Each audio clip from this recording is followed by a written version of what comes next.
So we're continuing our video on the new slider control. And we've shown how you can display a message above the slider when it's moved. But another nice option is the ability to hide the slider message when the slider doesn't have focus. So I'm going to turn that on right now, and you can see now that I don't see the message, but when I move my mouse over the slider, then the message shows up. So while I'm sliding, the message shows up, and as soon as I move my mouse away, you can see that the message gradually fades out of view. So next, let's go and talk about two value sliders.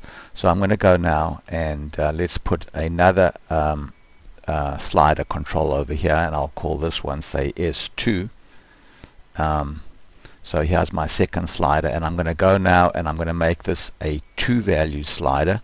I'm going to say that the range here is, say, 1 to 20, and then two value sliders basically, as we said before, set a start point and an end point, and it creates a value that uses dot dot to separate the start and end value. So I'm going to go here and type in, say, 3.7 as the initial value of the slider. So let's go now and look at what the slider looks like for that second slider. So you can see now I have two values on the slider, a starting value and an ending value. And if I were to now go over there and then hit the submit button and look at e.data submitted, sorry, I didn't type that correctly, so let's go data submitted and then look at S2, I can see that the value for S2 is 3.13, indicating that the start of my slider is at 3 and the end of my slider is currently at 13. So you need to be careful when you use a two value slider in your validation XBasic code, because if any of your code is expecting a numeric value, it's going to fail, because 3.13 is not a numeric value, so you're going to need to add more logic to your validation code. But so you can see here how we were able to set the two values on the slider, and then we can move the slider, we can move the endpoints individually, or we can move the center point around like that as well. So that's keeping the same relative distance between the start and end value, but just changing both of them together.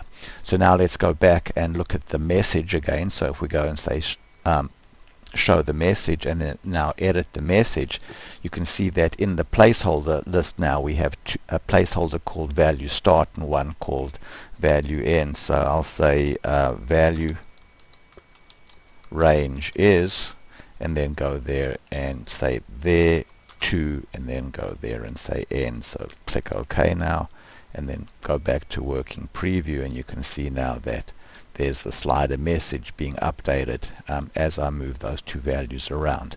So the slider control can also be set through the methods of the dialog component, just like you set any other values in the dialog. So if I were to go here, for example, and go and put a button on, and now in this button, let's assume that what I'd like to do is set the value of the rating slider. So I can go here to insert dialog method, set value. So we want to go here and set the value of the control rating,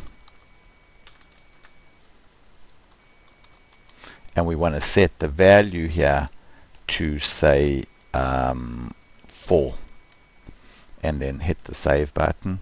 Go over to working preview, let's set the value right now to 1, and then hit this button over there, and you can see we've set the value now to 4.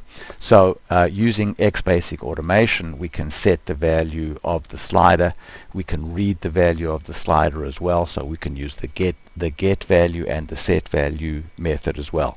So you can see that the slider is very powerful visual control for setting the value in numeric fields. Thanks very much.